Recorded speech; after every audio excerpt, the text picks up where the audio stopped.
Thank you so much for joining us. Today, we're talking about benchmarking the Walmart Deductions. This is the second time we've done this webinar, so we're excited to it's one of our more popular ones, so we're excited to share this with everyone. Awesome. If you want to go ahead and go to the next slide. Perfect. Okay, so we have myself, I'm Melodie, cows, Todd. Todd says that cows are his animal. For a second, Melodie, I was like, what are you saying? But I see now. Close the chat whenever I'm presenting because I get distracted too easily. Okay, cows is a great answer. I just want to say. I love it. Perfect. Okay, so today we have myself. I'm Melodie. I'm the VP of Marketing here at SupplyPike. I will be acting as the facilitator. So any questions that you have, please send it in the Q&A box down at the bottom. It's the two little chat bubbles. We'll be taking questions throughout, but we also reserve some time at the end to take them. So make sure to send it through that. And then we have lovely Stacy Tan. Oh, Stacy. The Stacy, Senior Director of Retail Strategy here at SupplyPike. She has done it all. She's worked in the world for over a decade, has been a supplier, has worked in a brokerage. She now works in software. She's seen all sides of the supply chain, all sides of being a supplier. So she's just a wealth of knowledge. We're really glad to have her here with us today. She also leads all of our webinars and is going to be answering all of your questions. So super excited. Okay, next. Today, we are going over just some of the updates that are happening in the Walmart world. If you guys attended the growth forum or didn't get a chance to, we'll be going over some of that and why benchmarking of Walmart deductions is so important right now and why it's so timely. Next, we're going to actually be going over some of the data that we've collected from our customers. And talking about benchmarking your business against different categories and sizes, all of that. Next, we're going to be going over some of the most common deductions, some of the ones that we've pinpointed in the benchmarking that we've done. And then last, we'll be going over that Q&A that I mentioned before. It's about 10 minutes. We will be taking questions throughout again, so please send your questions in early. If you guys decide that you're curious about us, you want to learn more about SupplyPike, learn more about Deductions Navigator, which is our software that helps solve deductions, and want to stick around, we will have 5 minutes of bonus content at the end of the hour-long webinar. So please stick around if you're interested, you want to learn more about us, but also you can jump off if you're like, I'm already using your product or I'm not interested. Feel free to jump off at that point. Last minute housekeeping things, we will be sending the slide deck and the recording after today's webinar. It takes us about 1 to 2 business days to edit that recording for you guys, package it up and send it out. So you will be receiving that in your inbox that you signed up for this webinar in. Perfect. I will now hand it off to you, Stacy. Awesome. Thank you so much, Melodie. Like Melodie mentioned, as always, we are so excited to have you guys here, whether it be your first time with SupplyPike or your 10th time with SupplyPike. It is always fun to have you guys on our webinars. Hopefully we're able to share some really, really fun knowledge. And as we go through these, guys, we always talk about it. It takes a village to be a supplier to any retailer.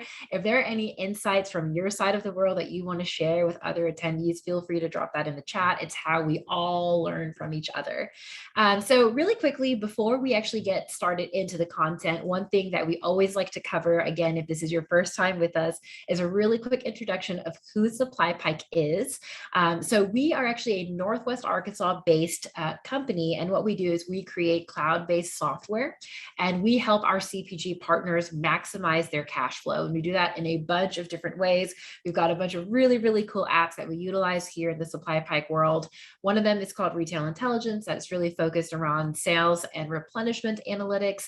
We've got a great app called OTIF Radar, which focuses on time and in full compliance at Walmart, really helping you to kind of deep dive into root causes as well as fighting OTIF fines. And then I would say by far our most popular app, and what Melodie mentioned earlier, Deductions Navigator, which we'll be going through at the end of the webinar today. And that is really kind of aimed at helping you to identify invalid deductions that you receive from retailers. And then what's even better is guys actually fight those invalid deductions as well. So fun fact for you guys is obviously we're in Northwest Arkansas, as one can imagine. We did start kind of in the Walmart and Sam's Club space, but we've heard a lot from our customers about, saying, hey, this is amazing. We love what you do, and we'd love you to do this for our other retailers as well. So as of last year, we have also expanded into supporting Kroger on the deduction side. We just launched Deductions Navigator for Target last month, which is really, really exciting. And we are actually currently in development for Deductions Navigator Amazon. So if any of those retailers sound interesting to you and you'd like to learn more, like Melodie mentioned, please feel free to stick around after today's webinar or reach out to us directly. We'll be happy to kind of show you what we've got going on and answer any questions you have. So really quickly, you guys can kind of see on the screen, today we work with close to 400 different companies representing over $25 billion in retail impact across 50 different product categories. So we've seen a lot. We work with people that have one SKU in Walmart, and we work with people that have literally 5,000 SKUs in Walmart. So if, again, any of this sounds interesting to you, we would love to talk after today's webinar. So let's go ahead and kind of hop right into the content. So as Melodie mentioned, we really wanted to give you guys a brief update on what is going on in the world of Walmart. Melodie mentioned the Walmart Supplier Growth Forum that was held in March of this year. So really quickly, to those of you guys who maybe have not heard of it or have not had the opportunity to attend, just wanted to give you a brief overview of what it is. So Walmart will have what they call, again, kind of the annual Supplier Growth Forum. And what they do is they invite suppliers. This time, it was held in person at the home office for the first time in a long time. Some of it was virtual as well. And what they try to do is share all of their strategic initiatives for the rest of the fiscal year. It's a really, really great time when Walmart leadership will present, again, kind of all of their different strategies. And we at SupplyPike actually had the opportunity to attend this year, a lot of really great content. And we wanted to kind of cover some of the really, really high level learnings that we got from the forum this year. You guys, as Melodie said, will get a copy of this deck after the webinar today. So if you want to read the whole recap, you're more than welcome to do that just by clicking on the link. But essentially, Walmart really, really stressed this year the importance of what they are calling the Walmart flywheel. So essentially, it's really important that you are kind of helping them to win across all of the different pillars that they identified this year. So the primary destination, essentially for Walmart, they're saying you need to help us win everywhere where a customer can access Walmart: in-store, pickup, delivery, in-home, Walmart Plus. They want to also help to kind of broaden and deepen the relationship with the Walmart customer. So expanding general merchandise, building on health and wellness items, even growing financial services, which I thought was pretty interesting. It's nothing new here with Walmart's EDLP, everyday low price, everyday low cost kind of mantra, but obviously trying to figure out a way to be sustainably lower cost in their products and also monetize their current capabilities. So we heard a lot about two new Walmart initiatives called Walmart Illuminate, which is around kind of sales reporting, and also Walmart Connect, which is around advertising, so their advertising platform. And then, of course, again, all of this kind of mutually reinforces each other, but they want to reinvest in the customer value proposition. So continue to deliver an assortment, price, and experience. So we saw this flywheel a lot for 8 hours. But again, every member of Walmart's kind of leadership team was able to expand on their specific business units, goals and strategies for the rest of the year. And again, you guys can read that more in depth in the recap linked here. So essentially, kind of, one of the main quotes and takeaways that we got from the Growth Forum is, we need you to change with us in order to grow. So kind of the overarching theme that we heard from Walmart is, hey, obviously the last 2 years have been crazy for everybody, but, we cannot kind of function within the realm of crazy anymore. Essentially, they are now starting to really go back to normal, quote unquote, for lack of a better word, with regards to, on-shelf availability expectations, with regards to your OTIF expectations, with regards to the SQEP expectations. Essentially, Walmart, said, hey, we are no longer going to be waiving these things the way we were for the past couple of years. And I know, Melodie, we actually had a really fun in-person event last week on Item Swap, which was one of Walmart's big initiatives that they announced. Could you maybe talk about that a little bit? Yeah, so it was last Thursday, we had our first in-person event. So if you guys are located in Northwest Arkansas, we're going to be doing events about every 2 weeks. So hopefully you can join us for some of that. All of the information is going to be on our website. But last Thursday, we had Josh Tubbs. He is one of the main leaders of the Item Swap Initiative for Walmart. So he works for Walmart. And he sat down with Stacy for about, I think it was 45 minutes to an hour, just talking about item swap and answering questions from the audience. And I think that it was very insightful. We do have a recording of that. I will post that here in the chat in a second, and you guys can go and watch that if you're curious. But I know that the item swap is one of the initiatives that Walmart is really trying to push with their suppliers in order to make a more resilient supply chain, more resilient business. So yeah, I think, did that summarize everything pretty well? Yeah, that's super helpful, Melodie. And to those of you guys who maybe have not heard of Item Swap before, it's a very interesting initiative that Walmart also announced at this growth forum, where they basically said, they sold it as a good thing, but essentially the idea behind Item Swap is that you can swap out any item that is modularized kind of one for one at any point in time. So those of you guys who have been doing business with Walmart for a long time, generally speaking, of course, there are always going to be outliers in Walmart, but generally speaking, if you are able to sell your item into Walmart, your business is pretty much protected for that entire, 52-week time frame or 26-week time frame if you have kind of mini mod updates, essentially until kind of the next line review period. With Item Swap, they do not, buyers now no longer have to respect that line review time frame. So they sold it as like a good thing, where they're like, oh, if you see an item that is trending unexpectedly because of TikTok, or you have a new flavor or a new color that you want to introduce, you can swap it out at any time. Like, you don't have to wait till the next year. But kind of the other side of that coin, which they don't really talk too much about, but you should be aware of, is that you can also get your item swapped out with a competitor's item if it's not able to perform or if it's not able to stay in stock. So item swap, very, very big deal. I would highly encourage you guys to check out the recording that Melodie mentioned if you guys weren't able to attend, and hopefully you'll be able to attend our next in-person event. And when will that be, Melodie, our next one?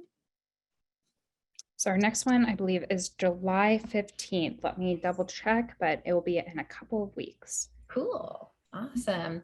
Well, yeah, so while Melodie's pulling that up, just wanted to kind of close out this particular piece. And essentially, as again, this should not be a surprise to any of you guys, but because Walmart believes that we are heading back to normal, they are having higher and higher expectations around essentially no out of stock, because they introduce initiatives like item swap. So if you can't be in stock, you are at risk for being swapped with a competitor's item. So just be aware of that. OTIF, on time and full compliance, has to be at 98%. That's table stakes. We've got a lot of great webinars around OTIF compliance. If you guys are curious, you can always watch them on demand at supplierwiki.com. SQEP standards. This is Walmart's newest compliance program called Supplier Quality Excellence Program. This is around compliance for barcode, labeling, pallet, loads, all that good stuff. We also have a webinar on that if you're curious about that. And then kind of table stakes, you always want to maintain your depth and breadth of assortment. And then, of course, the expectation is that the supplier is owning every single part of the supply chain. So I would say nothing was quote unquote new, except for item swap at the Walmart Supplier Growth Forum, but it was really, really helpful for us to kind of understand where Walmart's head is at. So as you guys are thinking through your OTIF programs and your SQUET programs and even deductions like we're going to talk about today, I think it's really important and helpful to understand again where Walmart's head is at, so that when you are going to your Walmart teams, you know what to ask for, why, and kind of what their priorities are at this time. All right, so I think that is all we've got from the Walmart update side. I'm going to go ahead and hop into the Walmart deduction benchmarking portion. So just to give you guys a little bit of context, as I mentioned earlier, SupplyPike works with about 400 different companies across the CPG space. So one of the cool things about that is that we're able to kind of get aggregated high-level data across all of these companies and get really interesting benchmark information about deductions by category, by company size, and all of that good stuff. So we are going to share kind of our high-level learnings today. And one thing too, just so you guys know, if you are not a current Walmart or not a current SupplyPike customer, if any of this sounds interesting and you want to see your data benchmarked against kind of the deeper insights that we have, definitely reach out to us, and it's something that we can set up pretty easily for you guys. But let's go ahead. Oh my goodness, there we go. Let's go ahead and start with the average payback timeline, just because we always get a lot of questions about this one. So essentially, a lot of our teams want to understand, like, hey, when I'm submitting a deduction to Walmart, how long does it take for them to process it, pay me back, and all of that good stuff. I'm sure if you guys are on this particular call, you probably deal with this on a regular basis. So you know that it can take a very, very long time for Walmart to review. But just at a very high level, across all 400 companies that we surveyed, the average time that it takes for a dispute to be paid back is about 51 days. So submitted to approved. So essentially from the time you submit it on APDP, the accounts payable dispute portal, to the time Walmart reviews it and goes, yes, we should pay you back on that, is about 45 days on average. One thing that's kind of interesting is that we saw 49% of disputes are actually approved in 7 days, around 7 days. So Walmart does have some automated approvals depending on kind of the size of the disputes that you submit, the type of disputes that you submit. So again, you're going to have situations where it's literally auto approved in a day, and you're also going to have situations where it takes 4 to 5 months. So that all kind of washes out to about 45-day timeline, again, between submitted to approved.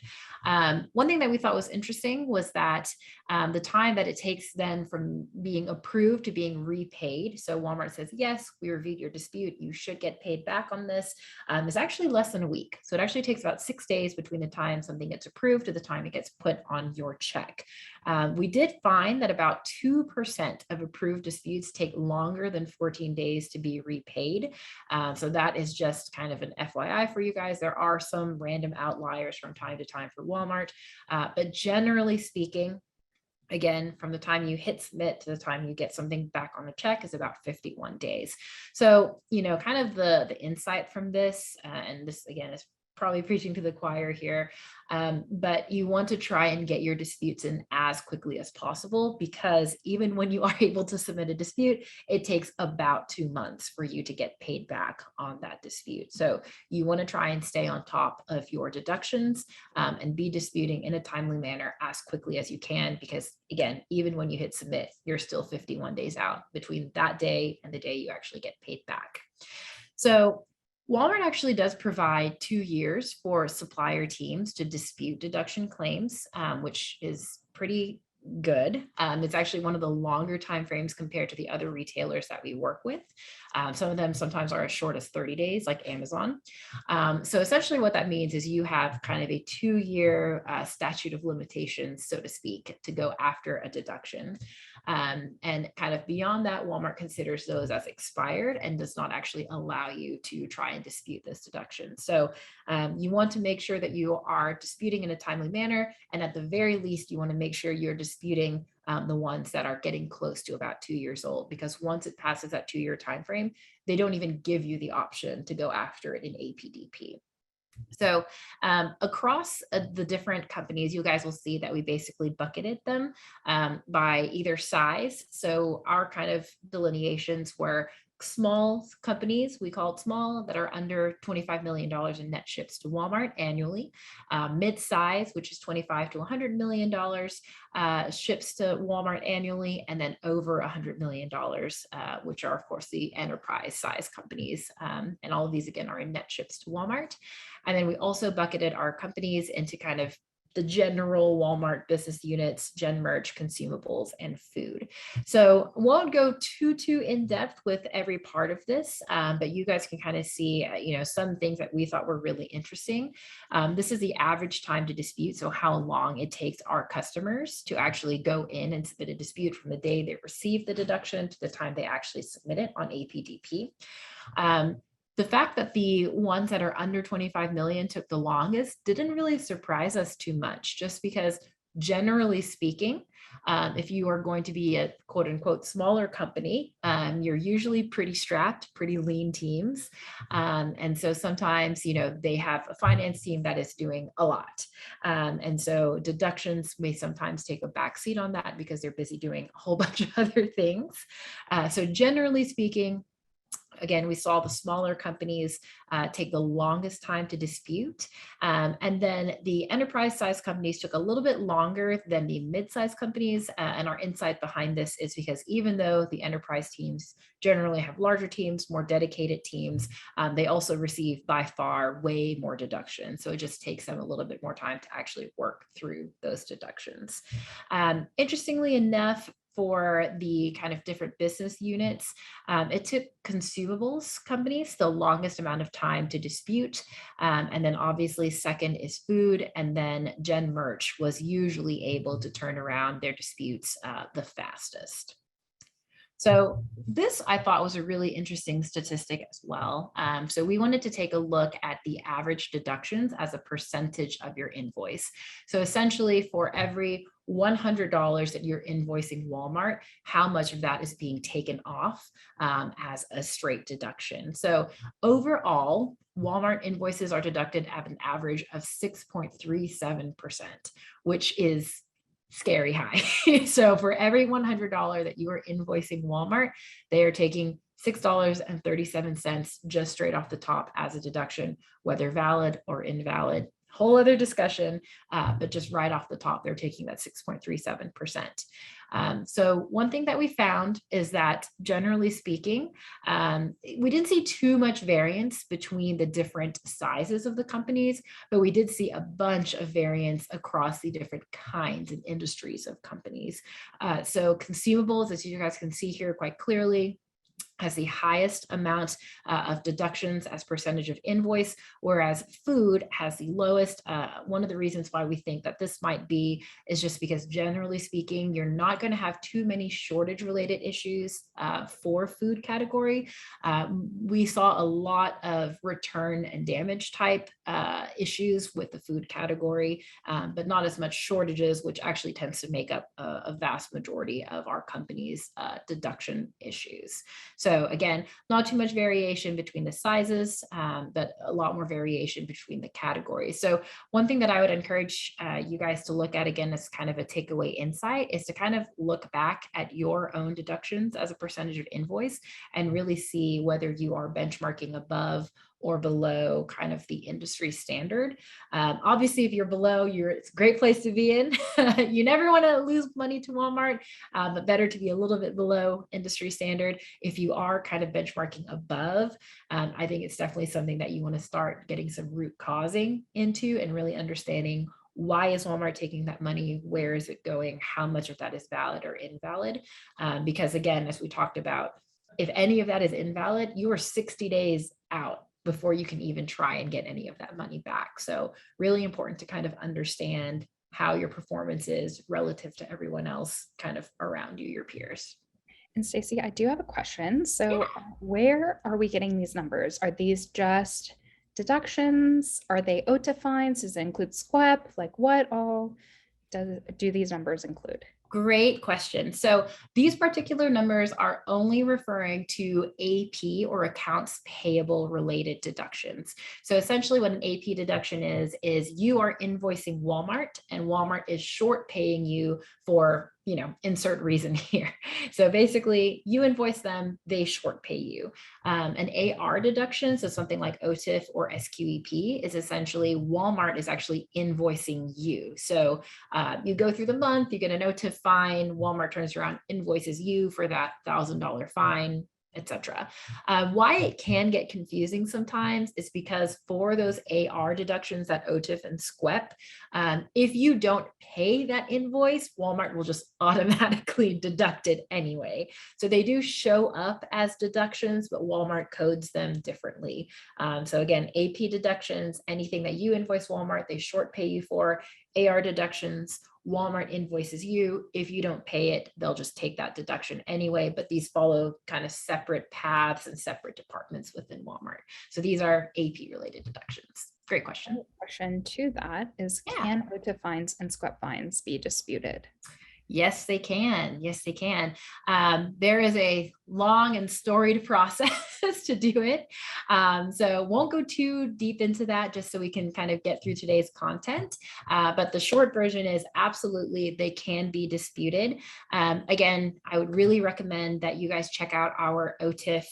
We've got a really, really great webinar series on it on Supplier Wiki. You can watch that on demand. And we also talk about how you can dispute SQEP fines through the webinars as well. But of course, as well, if you guys want to just reach out to us directly, we're more than happy to answer questions as well. I just sent a link in the chat for the disputing OTIF fines webinar, and I will send a link to the SQEP webinar as well. So great. Awesome. Thank you, Melody. Great questions. Okay, so next thing that we wanted to kind of do is kind of peel up under that layer, right? So if we know that at a high level, about 6%-ish of deductions, or 6% of your invoices are being taken off for deductions, we really wanted to understand, like, how much are suppliers going after those deductions? Because that's not an insignificant amount. So on average, we found that only 16% of deductions across about 400 companies are ever disputed, which is kind of low. To give you guys a little bit of context on that, again, I talked about, the valid deductions and invalid deductions. So there are times when deductions are valid from Walmart. So what that means is you really did short ship Walmart, or you really did invoice them incorrectly or something like that. In which case, if Walmart takes those dollars, then yes, that's totally fair. They should do that.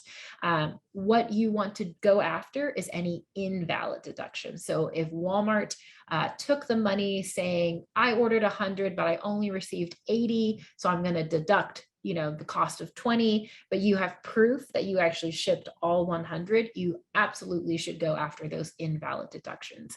Now, the tricky thing with Walmart, again, if you guys are kind of newer to the space, is they don't make any decisions on validity. So Walmart, for them, one of our coworkers likes to joke, and it's kind of true, in deductions for Walmart, you are guilty until proven innocent. So they don't make any claims of validity and only deduct valid deductions. They will just take the money, and it's up to you to go fight your case and prove to them that they took that money incorrectly and you should get paid back on it. So it's kind of crazy. If you are not looking at deductions regularly, I highly, highly encourage you guys to start looking at that, just because it can be, again, as you saw, 6.37%. And again, only about 16% of deductions are being disputed. So why it's really important that you do go after these invalid deductions is because we have found that our customers, generally speaking, have an extremely high win rate. About 74% of the deductions that our suppliers go and actually dispute, they win back. Now, of course, the caveats are that it's an invalid deduction, that you have the relevant proof documentation and all of that good stuff. But when you do have all of your ducks lined up and in a row, 74% of the time, you are going to win that money back. So why not go after it? Again, one of the interesting insights that we saw here is kind of the larger the company, the higher the win rate. So enterprise-sized companies essentially have an over 80% win rate. One of the hypotheses that we have behind this, and your mileage may vary. I'm generalizing pretty heavily. But again, because these larger corporations have really big teams, they're able to kind of do the proverbial throwing bodies at the problem, or they're able to basically make sure that they're really organized to have all of their data ready to go. Again, kind of smaller teams, you've got folks doing a whole bunch of different things. It can be a little bit harder to make sure that the data is organized so that when you are disputing deductions, you're able to win that back. So one of the cool things that SupplyPike does is that we automatically pull a lot of this documentation for you. So, if this is something that your team just is stretched thin and doesn't have a lot of time to deal with it, we're able to support with those different kind of process oriented things as well. So again, Walmart's taking a lot of money. Not a lot of people are fighting them. When you do fight them, you get money back. So obviously, I think, the takeaway should be fight every deduction invalid that you receive. So across all of our customers, we also wanted to give you guys kind of a high level understanding of what kind of the most pervasive issues are with deductions. So you guys can kind of see we broke it up into kind of overall as well as non-agreement related. And I'll kind of talk through that. So at a high level across about 400 customers, kind of the top 3 codes that we saw our teams have struggles with were codes 94, which is around goods returned and defective merchandise, code 60, which is a handling charge related to code 94, and then code 22, which is essentially a shortage related code. We excluded the non-agreement or the agreement related codes just because a lot of times it follows a completely different dispute process with Walmart, and it comes down to essentially what your contract says with the Walmart team. So hey, we agreed to a 2% warehouse allowance, but we only got a 1% warehouse allowance and things like that. So those are a little bit more systemic. And usually when you can kind of solve one thing, it'll cascade to all the future potential code claims that you have. And so we exclude those just because they're more systemic. So that is kind of in this non-agreement section. So these are things that are a little bit harder to kind of get to the bottom of sometimes. But code 22, so we highlighted that just because you see it in overall as well as non-agreement related, more shortage related issues. Code 10 is a price difference as documented, and code 24, yet another shortage related issue. So something that's kind of interesting is that we see shortages show up a lot across all deductions for pretty much every supplier that we work with. I would say 95% of the time, you're going to see a shortage related claim in the top 3 codes that they receive. So this is the top 3 codes by count. We also wanted to show you guys the top 3 codes by dollar amount. So kind of the most painful to your bottom line. And as I mentioned, these are all shortage related codes. So you may get more kind of, again, these 94s and 60s and 10s by count. But where it really hurts in your dollars is going to be all of these shortage related claims. So code 22, code 25, and code 24. We do have a webinar, which is specifically focused on shortage deductions at Walmart. So if you guys are curious and want to know the nuance between each of these, you're more than welcome to check that webinar out as well. Awesome. So I think that this might be the last kind of benchmarking type data that we have. We always say that this is pretty interesting stuff. And this is around the DCs that have the most amount of deductions by count and by dollar amount. So Apple Valley, California, LaGrange, Georgia, which shows up in dollar amount as well, and Tobyhanna, Pennsylvania, as well as Grove City, Ohio. So if you guys are seeing any of these kind of show up in your worst offender list, you are not alone. We see a lot of shortage and just deduction related issues with these particular DCs. Okay, so now that we've kind of covered the different benchmarking data that's available, and again, we've got more in-depth analysis if any of you guys are curious to see that, feel free to reach out later on. But we wanted to kind of spend a little bit of time just talking through what each of those deductions are, just because it might be something that you are encountering at your company, and we want to be able to kind of arm you with information on what to do if you do see these really prevalent deduction codes within your own list of deductions. So friendly reminder on the top three: 94 around returns and defective merchandise, 60 around handling charges, and code 22 around the goods billed not shipped. So code 94s are around, again, returns and defective merchandise. And essentially that happens when a customer returns an item or if it is considered to be defective merchandise. So essentially someone has bought a cup from you and they've decided they no longer want that cup for insert reason here. They return it. It can be coded as a code 94. Now, one thing to note is that code 94s can be valid if the supplier agreement specifies that the supplier is responsible for the cost of defective returns. So if you are seeing a lot of code 94s, one thing that I would really recommend is that you take a look at your OSA or your online supplier agreement to really understand how you have agreed with Walmart to handle any of the defective returns that Walmart receives. Why I recommend checking out your OSA is just because a lot of times I used to be in the supplier world. You kind of set up your OSA with your buyer and you're like, yeah, sure. That sounds great. Then you're shipping, your program. And then a year later, you're like, oh my gosh, why am I getting these charges? Or what are these allowances? And you just forget what you agreed to a year ago. So I always recommend kind of checking on your OSAs regularly just to make sure that kind of deductions are in line, defectives are in line, and all of that good stuff. So you do have the option to have the merchandise returned to you, or you can have it destroyed in field or donated. So it just kind of depends on the type of merchandise you have. Generally speaking, we find for our teams that have kind of higher end, more expensive merchandise like TVs, obviously they want that returned to them. And then kind of the, kind of cheaper, smaller goods like stationery or things like that, they go ahead and destroy in field or donate just because it's often more expensive to actually get it shipped back to the supplier. So if your supplier agreement does have a defective allowance, then it must also state that the supplier is responsible for the cost of returns above and beyond the defective allowance percentage.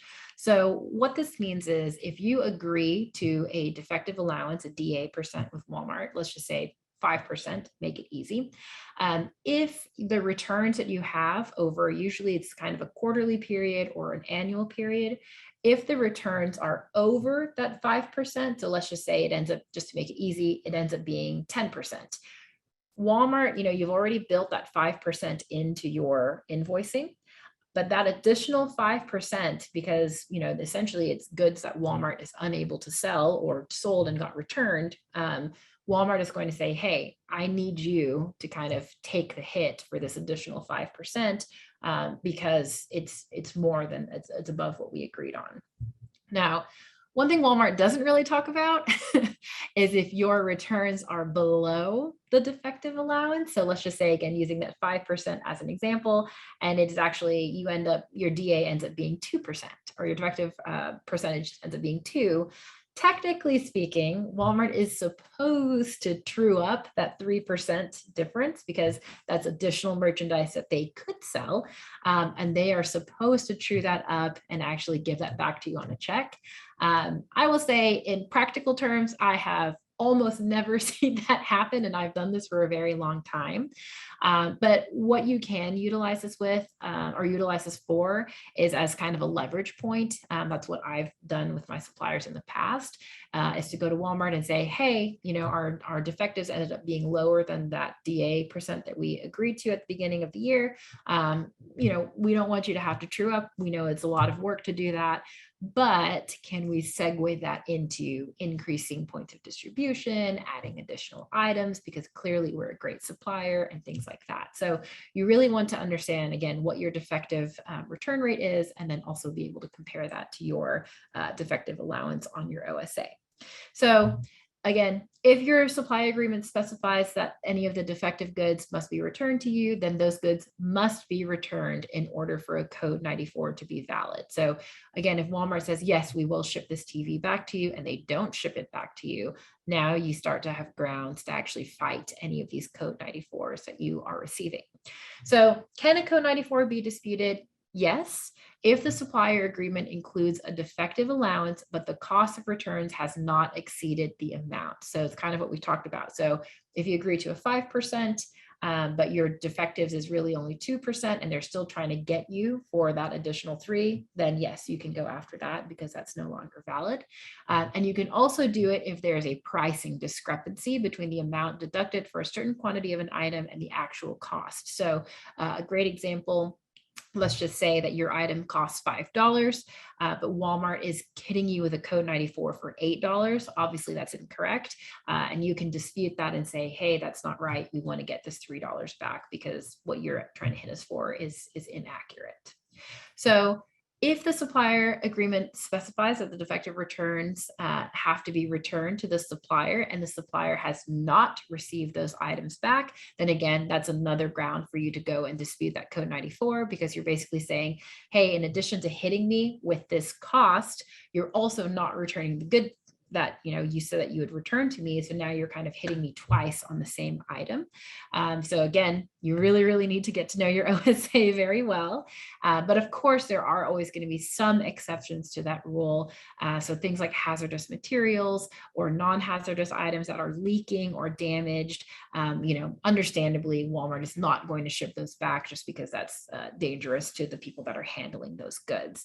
But again, just be aware of your OSA, kind of understand what is going on, understand why they're trying to send you these deductions, and then it's a lot easier to figure out whether or not those can be disputed or not. Okay, so code 60 is again kind of related very closely to code 94s. And essentially a code 60 is a handling fee for dealing with the returned or defective merchandise. So again, I'm going to be a broken record. I'm a broken record every webinar, but you can actually find your handling charge in your supply agreement under the return section. So generally speaking, and by default, your handling charge is going to be about 10% the cost of the merchandise. So if your good is $5, you can expect a code 94 of 5 and then a code 60 of 50 cents to actually get it back, for Walmart to process it essentially. So how you can prevent valid code 60s, this is kind of but essentially the fewer returns and defective claims that you receive from Walmart, of course, the fewer code 60s you will receive because they are, interconnected. And, one of the pro tips that we share, and I'm sure this is obviously a consideration for you guys already, but you always want to make sure that you're focusing on the product and packaging so that you have fewer returns and defectives in the first place. Now, a pro tip for you guys as well is that you can actually negotiate your handling charge.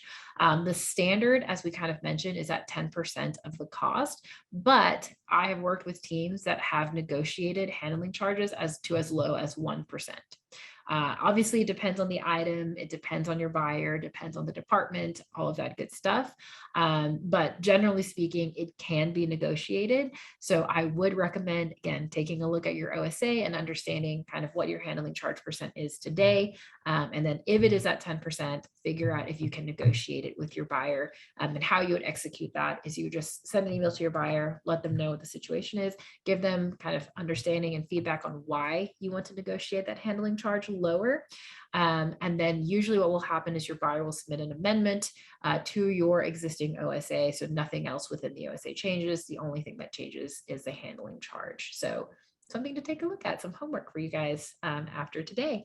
So like 94s, code 60s, of course, can be disputed with your buyer, especially if your supplier agreement specifies that handlings are not to be charged, or if they're charging you kind of above and beyond what you negotiated. So great example, if you did somehow manage to negotiate to that 1%, but they're charging you 10%, then of course you can go and dispute that kind of 9% difference to try and get that money back.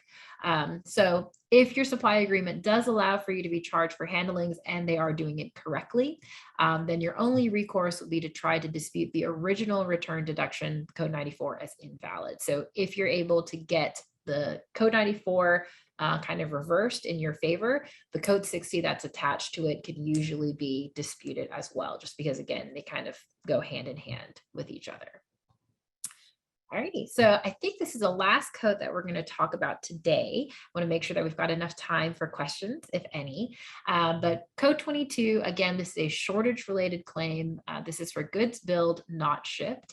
And essentially, it's when the quantity of an item on the invoice does not match the quantity the facility says it received. So essentially, you are invoicing Walmart for 6 cases of orange juice. Walmart is saying they received 3 cases of orange juice, whether valid or invalid. And so essentially, they don't want to pay you the full amount because they did not receive the full amount of what you invoiced them. So in this scenario, it is possible that the BOL was stamped as received in full at the facility, but the invoice was transmitted for quantities greater than what the facility claimed to receive. So again, I kind of mentioned earlier that the 22, 25, and 24, there's a little bit of nuance between each of these. So so there are a couple of different scenarios where code 22s can happen. Again, the simplest one is Walmart ordered 6, you invoiced 6, Walmart says they received 3, they're going to short pay you on this. Another scenario is Walmart ordered 3. For some reason, you invoice them at 6. So again, with code 22, it's a difference of invoice and receipts. Walmart ordered 3, you invoice them with 6. They only receive the 3. They're going to short pay you. In that situation, of course, that would be a valid deduction because they really only ordered 3. You should not be invoicing them for more than what they ordered. So again, a little bit of nuance between each of these scenarios. So how you can prevent valid code 22. So if there are situations where Walmart's deductions are valid, meaning you have invoiced them incorrectly, you really want to get into the details of how your items are set up and how you're invoicing them today. So wherever possible, try to submit only 1 invoice per PO. We have situations where folks will try and break up their POs into multiple shipments and then invoice multiple times. It really confuses Walmart's system. And usually what happens is they will open up the invoice for, the PO 1, 2, 3, 4, 5, 6, 7, 8, 9 and go, oh, okay, I ordered 10, you're invoicing me for 5. This is a split shipment. I assume you only have 5. And they're going to close that. And then they're not going to accept the second invoice that you send. Or they will, and you'll have to move mountains to do it. So wherever possible, try to only submit 1 invoice per PO. You always, table stakes, want to make sure that your item setups are correctly, your vendor pack quantities, your warehouse pack quantities. Make sure that you really understand kind of the difference between these two, that you're invoicing at the correct level. You want to transmit invoices with using Walmart item numbers. So we work with teams sometimes that will be transmitting invoices using vendor stock numbers or your internal kind of your own company numbers. And that again can be confusing to Walmart because they talk in Walmart item numbers. So definitely want to be aware of that. Match your invoice to the PO. So of course, units of measurement on the invoice and PO should match. If Walmart ordered 6, invoice them at 6. And then of course, you can always coordinate with your replenishment manager or the buyer on PO changes, and then confirm that fulfillment information is correctly flowing to the warehouse. So essentially check your EDI and make sure all of that is flowing correctly. So from a packaging and labeling standpoint, this is the most aggressive line you'll see in this whole deck. Do not master pack, just because we want to really try and avoid code 22s from happening. And master packing is so difficult because it becomes a really challenging issue of he said, she said. So master packing is essentially, let's say Walmart has ordered 3 cases of lemon, 3 cases of grapefruit, 3 cases of pomegranate. If you kind of stick all of these in a box all together, Walmart, whatever is on the outside of the box, that is what Walmart is going to say they received. So they may say, okay, great, we've got 9 cases in here. The first thing that I see in here is a lemon. It's 9 lemons. And they do not have time to kind of go in and unpack what you have. Now, obviously there's a difference between a vendor pack and a warehouse pack. Those are completely valid. That is how Walmart breaks up those packs and sends them to stores. Master packing is when you have multiple vendor packs in one big box, which is very bad. Don't do that. You want to make sure that you're identifying your PO number, facility number on labels. Obviously making sure labels are clearly applied, not damaged, not obfuscated. One key kind of pro tip that we've seen is using color coding or imagery to differentiate between products whenever possible. So I kind of gave that master pack example, but there are even times when, again, you've got 3 of lemon, 3 of grapefruit, 3 of pomegranate. It shows up at the DC. There's one dude there that is scanning boxes manually, and he literally, again, same scenario, even if there are 9 different boxes, may go, okay, I see lemon. They all kind of look the same. The only difference is maybe the item number, or it says lemon on the side, whatever it is. They don't have time to read that correctly. And so they'll go ahead and, again, scan the first thing they see, count, and go, okay, we've got 9 of those. So we've actually worked with teams that will literally stick colored stickers, for example, on top of the boxes. So if you did a yellow sticker, a pink sticker, and a red sticker, something like that, at the very least visually, the people that are scanning the goods into the warehouse are able to very quickly go, okay, I can see that these are 3 different items. I'm not going to go ahead and try and see them all as one. So color coding if you guys are having a lot of code 22 issues. Utilizing slip sheets between POs if you're palletizing freight, and then very similar, kind of using color coding and imagery to differentiate between orders when it comes to kind of pallets within or products within a pallet. So can code 22s be disputed? Yes. As I mentioned earlier, shortage deductions are actually one of the most commonly won back deductions that we see at SupplyPike. So it's very, very easy to win those back, again, as long as you have all the proof documentation that you need. And essentially, again, I want to make sure I have enough time for questions. So I'm going to zip through this really quickly. But basically, for any shortage related claims, again, the 22, 24, and 25, as long as they're invalid, you should be able to just get away with, obviously you want to kind of give them the context. We ship this in full, all that good stuff.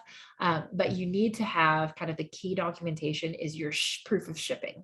So if you're a collect supplier, meaning Walmart backs up to your facility to pick up the goods, you need to have a signed bill of lading. So the bill of lading is a legal document telling Walmart that and the truck driver has to sign it, basically saying, yes, I see the PO says 100. They loaded 100 onto my truck. I approve and agree with that. So that's if you're a collect supplier. If you're a prepaid supplier, meaning you are responsible for getting the goods to the Walmart DCs, then you need to have a proof of delivery. And basically what that is it's like a think like Amazon tracking. It's basically saying, yes, it was actually received at the facility. And in that case, the Walmart DC is responsible for saying, yes, they ordered 100 or we ordered 100, they unloaded 100 at my facility. Yes, we received it all in full. So the key things for these, make sure that you are very aware of where your shipping documentation is coming from. And one other thing for you guys to note is different carriers actually will have different timelines for how long they keep proof documentation. So a great example of this is UPS, I believe, will only keep proof documentation for 90 days. So, even though Walmart has that 2-year statute of limitations that we talked about, if you're not pulling documents down within those 90 days from UPS, you lose access to that. So even if you were to go and dispute a 2-year-old deduction that you received from Walmart without proof documentation, understandably for Walmart, they'll be like, hey, I can't approve this. You're telling me you shipped it, but there's no legal documentation that shows that you actually did. So in addition to, again, being on top of your deductions, you also want to make sure that you understand where your shipping documentation is coming from and how long you have access to that. So you need to be able to kind of balance the two. One other last point that I'll make on the code 22s is that this is not kind of the bulletproof proof as a shipping document is, but we also have had teams see success where they will pull down an inventory receipt report from DSS, which is another application in Retail Link, basically verifying how much product Walmart's system says was received. So this is actually something this is Walmart data. And so, great example is if Walmart ordered 100 and the inventory receipt report says, yes, we received 100, and this is Walmart's own data, you can obviously kind of take it back to them and say, hey, your own system is saying you received this in full. You need to probably reverse this deduction. So again, I would say shipping documentation is going to be your number one kind of gold standard for proof. But we have seen our teams win back invalid deductions by pulling and sharing inventory receipt reports from DSS. Okay, I talked a lot. And I know we're a little bit short on time, but I wanted to make sure that we're able to address any questions, Melodie, if any. Yes. Okay. So we have a couple of questions, and thank you so much for going over all of that. I feel like that was super helpful for myself. So, Hey. perfect. Okay. So have either of you heard of the response from APDP referring to Stargate? Stargate. I will fully admit that I have not heard that. That is totally new for me. I don't know, Melodie, have you heard that by chance? I haven't either. If I It had, doesn't I even would have sound typed the real. yeah. It sounds something like what Walmart would do. Yep. They're like, you've not heard of Stargate? So it sounds like we've not heard of it. If anyone in the chat has heard of it, please feel free to drop some knowledge bombs on us. If not, Melodie and I can definitely take it as an action item to talk with our deduction pros at SupplyPike and see if they've heard anything about that program. I'm sorry, we don't know. Yeah, we'll talk to the team and try to, if we hear anything, we'll send a response in the follow-up emails. Yeah. Perfect. All right. What happens in the scenario where we are shipping different items from different locations and all of those items come under one PO? Oh, that's very interesting.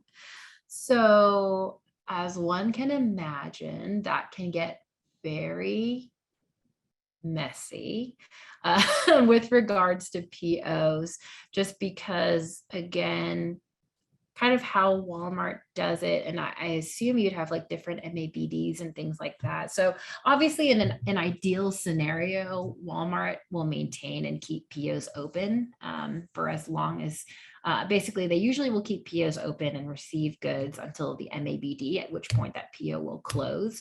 And then again, you can get them to reopen and, kind of turn POs back on. But it does take a lot of work and a lot of willpower to do that. One thing that I would maybe think about looking at is potentially seeing if you can split out your ship points across. So a couple of options. I think the short-term fix would be to try and see if you can work with your replenishment team to split out your review days for your different ship points so that you're receiving different POs for each ship point. Unless you have the same items coming out of multiple ship points, then that becomes a little bit more difficult. But if it's different items by ship point, I would recommend trying to split the order review days across the different ship points so that you're getting different POs. And then that will help be a little bit cleaner as you can check through your inventory receipts. Your deductions will be a little bit cleaner. OTIF will be a little bit cleaner. So that's kind of one method. Another thing that I would take a look at is maybe even splitting your ship points across different OSAs, which you can do. Because again, it's just going to be a little bit cleaner. Now that is going to be a little bit more involved because you have to go through your buyer for that one. The first scenario, you can go through your replenishment manager.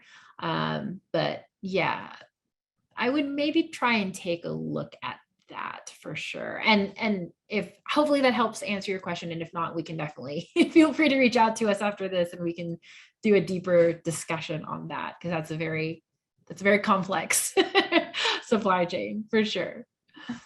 Awesome. Well, thank you, Stacy. And then last one, I know that we're right at time, but I feel like this is a good one. Have you ever heard of Walmart deducting a defective allowance again when it is already shown on your invoice? So yes, we have seen that. And usually how that happens is when you have essentially Walmart is not handling the defectives correctly. So there are a lot of different scenarios where that can happen. So for example, let's just say, so if you do have it on your invoice, there can be discrepancies. So let's say your defective allowance is at 5% that we made up, right? And it's kind of Walmart systems, surprise, surprise, don't always talk to each other in a very timely manner. So they can continue to hit you with defective merchandise claims, those code 94s, even though you are still below your defective allowance kind of threshold. And in those cases, you should absolutely try and fight those defective claims. So yes, we have definitely seen that happen. Again, if it's below that threshold that you set with Walmart, then those are invalid. You should fight them. If it is above the threshold that you set with Walmart, so again, you agree to that 5% and you've already hit that 5%. Now anything above that is going to be valid, because Walmart again is saying, hey, we agreed that we would not be able to sell potentially 5% of your goods, but now, every single one on top of that is a good that I can't sell. So at that point, those deductions are valid. So yes. And again, we can definitely, I know I'm kind of just skimming the surface for a lot of these questions. So if it's not as helpful as you'd like it to be and you want us to have a deeper discussion, definitely reach out to Melodie and I, and we can get you taken care of. Perfect. Well, I was kidding. I do have one last question, but it rolls in nicely to our next section. So you ready?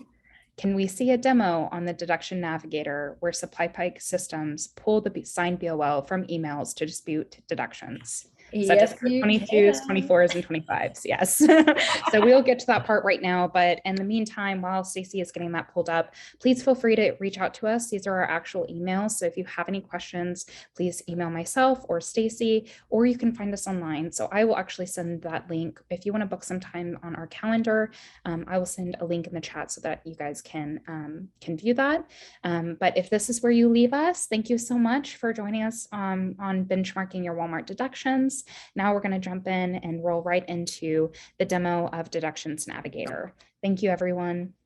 Awesome. Thank you, guys. If this is where you hop off. So really excited to give you guys really high level overview of Deductions Navigator. As I kind of mentioned earlier on in our call today, by far one of our most popular applications here, just because not only are we able to help our teams kind of get the money back, which is of course, kind of cherry on top, but we also provide a lot of really great strategic contextual information that really changes the way that our suppliers kind of think about the deductions that they receive at Walmart. So really quickly wanted to kind of walk you guys through it. So at a high level, kind of first page that you land on is our dashboard page.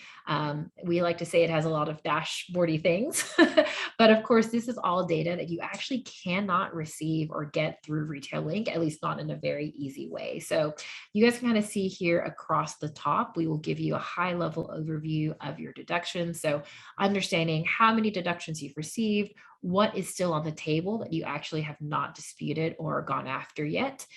For all the ones that you have disputed, what are awaiting repayment, and then how much has actually been paid back to you from, in this case, Walmart. We'll also show you your win rates. You kind of understand just, hey, how am I doing at Walmart or Target or Kroger. One of the things that I really love about Deductions Navigator, as I mentioned, is kind of the more root causing type tools. So, again, base level, at the end of the day, all of us want to get our money back. We absolutely believe you should go after every single dollar, but we also think it's really important for you guys to understand kind of where the root cause of those challenges are. And it is essentially impossible to do without Deductions Navigator, just because of how data is set up in Retail Link today. So you guys can kind of see here, again, this is obviously a demo company, but code 22, 24, 25, shortage related claims, for example, are in the top 5. This is not uncommon that we see for our suppliers. You can even see like, oh my gosh, this makes up 80% of our demo company's deductions. So obviously, if I'm going to dedicate some time to making sure that I'm kind of tackling root cause issues, I'm going to be working on these particular codes first, making sure that my packaging, my labeling, my invoicing is all buttoned up. Other really cool insights that we're able to show are things like your deductions by amount. So just kind of understanding the size again of every deduction that Walmart is taking, how large are those? We can also show you guys your deductions over time, so trends. I think this is really powerful just because, for example, you'll see here we received $77,000 in deductions in December 2020, when the year prior we received literally a quarter of that. So was this expected? Was it not? Did something change that we weren't aware of? And if so, what can we do about that to try and mitigate that for any future deductions? We'll also show you kind of your deductions by item number as well as by location. So again, really, really root cause strategic type information that you can now go and say, hey, this item 9028 disproportionately makes up a very large amount of deductions, when maybe I'm only shipping, this only makes up 10% of my POS, for example. So I definitely want to kind of drill into this and figure out what's going on here. So in addition to the dashboardy things, we're also a highly, highly tactical app, which is really cool. So you guys can kind of see here, we pull back every single deduction that you receive from Walmart. And on top of that, when you actually click into any of these deductions, you will see that we have done essentially all of the manual work for you. So usually speaking, if you guys do this, you already know when you're trying to dispute a deduction, you have to go get claim information, order information, invoice information. And it's not uncommon for teams before working with SupplyPike to have like 4 windows open just to key in the information on one dispute, which is crazy. On average, our research, we found that it takes our teams about 20 to 30 minutes before SupplyPike to just dispute a single deduction. And so what happened is a lot of teams, as you guys saw with our benchmarking data, would essentially only focus on kind of high dollar value ones, which makes sense, right? Because for the little $100 ones, $50 ones, the juice was not worth the squeeze. And thankfully, as you guys can see here with SupplyPike, that is no longer true. We do all of that work for you so that when you click into any deduction, all the information is waiting for you, ready to go.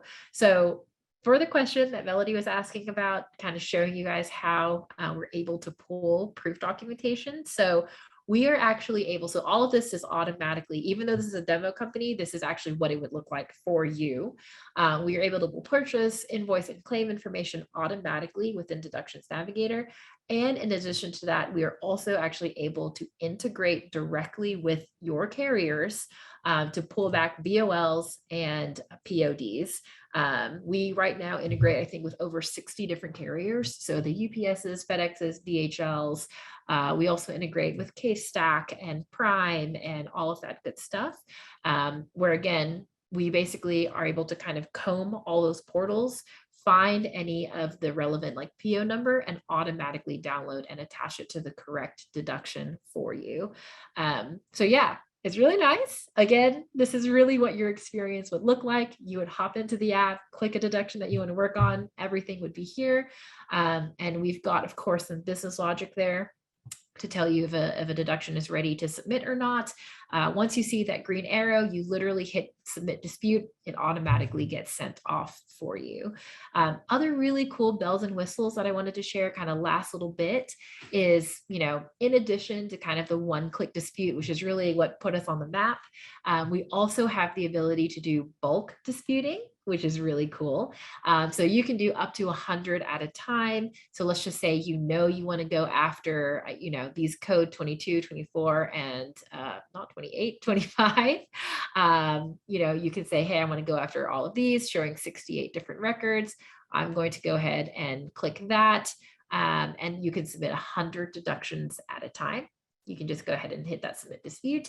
And our most recent ad, which is, again, another really cool, our team is so cool, but we also now have the ability to submit auto disputes. So you can actually select kind of your criteria or threshold and say, hey, for any code 22, 24, 25, as long as I have my proof documentation and maybe it's under $500, go ahead and submit that on my behalf. So you don't even have to click a button at all.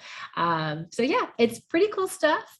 Kind of last thoughts on that are, we do have a free 2-week trial available.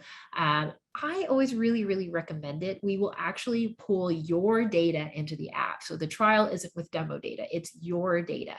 And I think it's really powerful just because, I always say more information is better than less information. If you pull your data into the app and everything's looking great, you guys are disputing everything, hey, that's just a great confirmation that you're doing what you should be doing. But kind of vice versa, if you do pull data in the app and you go, oh man, we've got some dollars out here that I thought we were going after, but I guess we aren't. Now you have the ability to kind of go after every dollar and get all that money back from Walmart. So yeah, I think that's all I've got today, Melodie. Sweet. Thank you so much, Stacy. Always great to see our product in action. Hopefully that was helpful for everyone. And if now the webinar is done. So if this, hopefully this is where, thank you so much everyone for joining us today. And thank you so much, Stacy, for spending your time to show us both the product and talk about benchmarking your Walmart deductions. Awesome. Bye guys. Awesome. Thank you guys.